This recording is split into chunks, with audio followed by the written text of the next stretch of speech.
Okay, it's been a really busy weekend in terms of lots of discussions happening about when will schools reopen.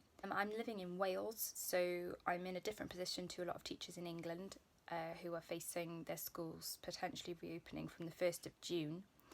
But I've been following the debates quite closely, and I think it's really interesting the things that are coming out of these debates that are obviously relevant for all teachers, really. I think the thing that I find most interesting is how the government is banging the drum about let's protect disadvantaged pupils. So we need to get schools reopen so that the most disadvantaged children don't miss out. Now, I've got a couple of problems with this. First of all, not to be cynical, but the government hasn't really been banging the drum for disadvantaged children before.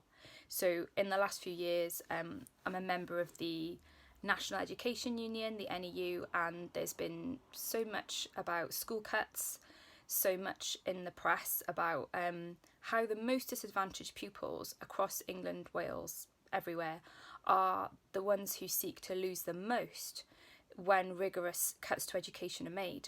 Forgive me, I'm a little bit sceptical of suddenly now disadvantaged students being the priority. If they were really the priority, then the government shouldn't be making such drastic cuts to education to begin with. But leaving that aside, what I think is difficult is because when schools are open under ordinary circumstances, you already have, I've spoken about before, the pie chart of engagement where you have some students really engaged, some students in the middle, and some students really disengaged. Now, reopening schools is not going to close the gap in terms of that pie chart, is it? What is really interesting is when the schools were first closing, the government was saying that there was a real need to keep them open as long as possible so that the most disadvantaged children could be protected. Children on free school meals could still access them, and students without technological equipment at home could still access learning. Now, after the schools closed and then educational hubs were opened in every local area, basically providing childcare for key workers and also open to children on free school meals, disadvantaged students, they estimated about 20% of the school population would be eligible to attend. They actually got 2%. Now, that is a huge reduction in number there, and I think really we need to be asking why that is. I think it's a number of reasons. I think it's partly that if generally school is closed and the only reason it's open is to provide childcare, then a student who's on free school meals or from a disadvantaged background isn't going to see the point in attending. They're not going to learn anything, they're not going to have science, maths and English lessons, so in a sense, what's the point? Secondly, I think it's fair to say that students, particularly at secondary level, don't massively like going to school. If everyone else is off, why would they want to go in? It's a bit like a snow day, isn't it? You know, no one's going to voluntarily turn up.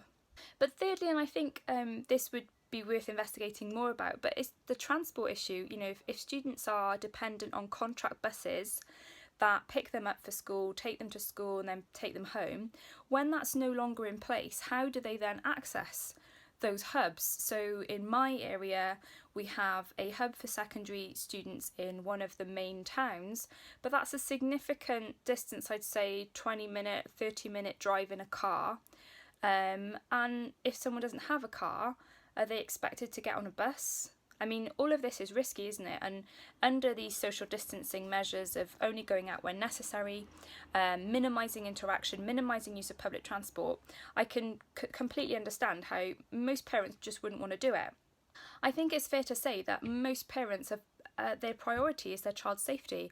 And if they don't feel that children are going to be safe in a school, they won't send them. And that is proven by the response of parents so far, by some polls about, you know, if schools reopen, would you send your kids in?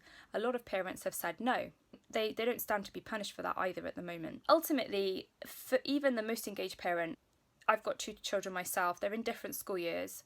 If I've got to send the one child in and I've got to keep the other one at home, to be honest, that doesn't really do me any good, does it? I can't really get back to work, as it were. I still have to go and do the drop-offs and the pickups, but only for the one child.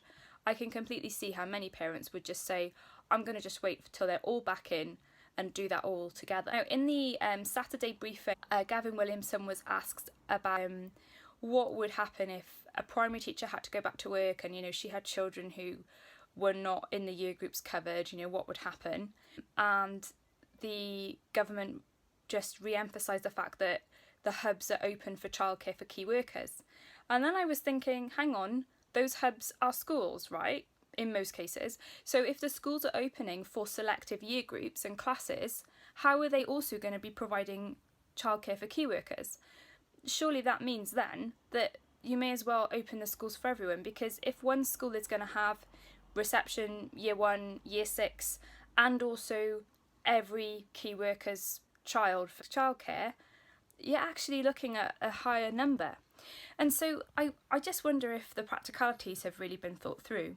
It's really interesting that they've announced in England about reception year 1 and year 6 going back. They have been really quiet about secondary.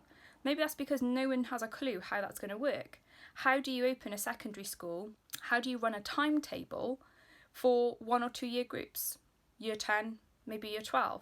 Are you going to have your entire cohort of staff in every day? How will they cope with the social distancing measures? There was a little uncertainty in the question and answer about whether schools would have to adhere to social distancing.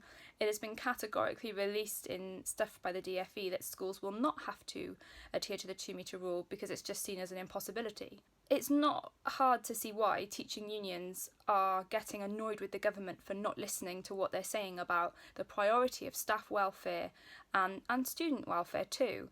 And judging from the amount of comments about people that teachers just being lazy and don't want to go back to work, I just don't know what they think that we're doing.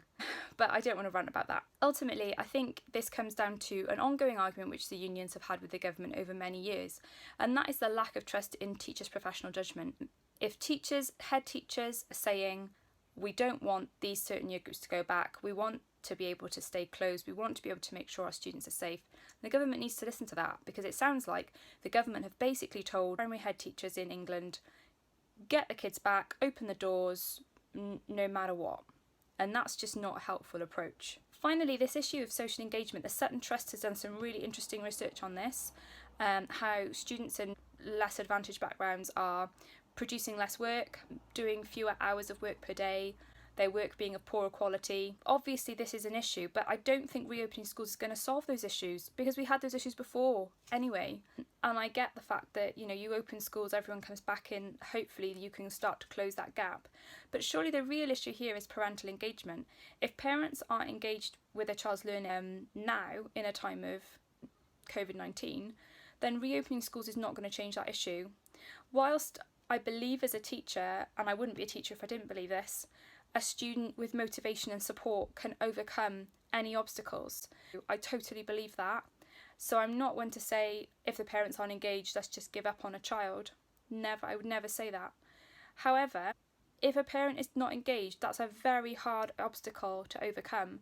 And surely it's better to focus on removing that obstacle than just to carry on ploughing ahead. The confidence level of parents to supervise their children's work is down to their own academic qualifications. So parents with postgraduate qualifications were the most confident, parents with undergrad qualifications were fairly confident, and then parents who just had maybe GCSEs, A-levels, a lot less confident. How are we as schools helping our parents? Are we equipping them? Are we giving them tasks that are understandable, that are achievable? I mean, I'm struggling with helping my daughter with year 4 maths work. I don't like maths very much, it's not my strong point at all.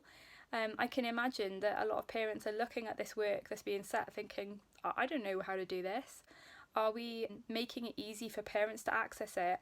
And are we keeping those lines of communication open? I've been emailing parents of my classes every week just to give them a little update of what the tasks are, and just to open that line of communication so that if there is a problem, they can just email me straight away and then I can hopefully rectify that problem. If we as teachers are just posting stuff on Google Classroom and we're not accessible to our students or to their parents, that we are creating a situation where people can't do the work.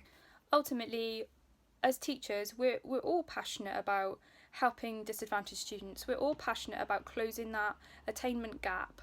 But in this example of COVID-19, just simply opening the doors again is not realistically going to do much to increase parental engagement and to close that attainment gap. And I think the government really needs to think a little bit more about that.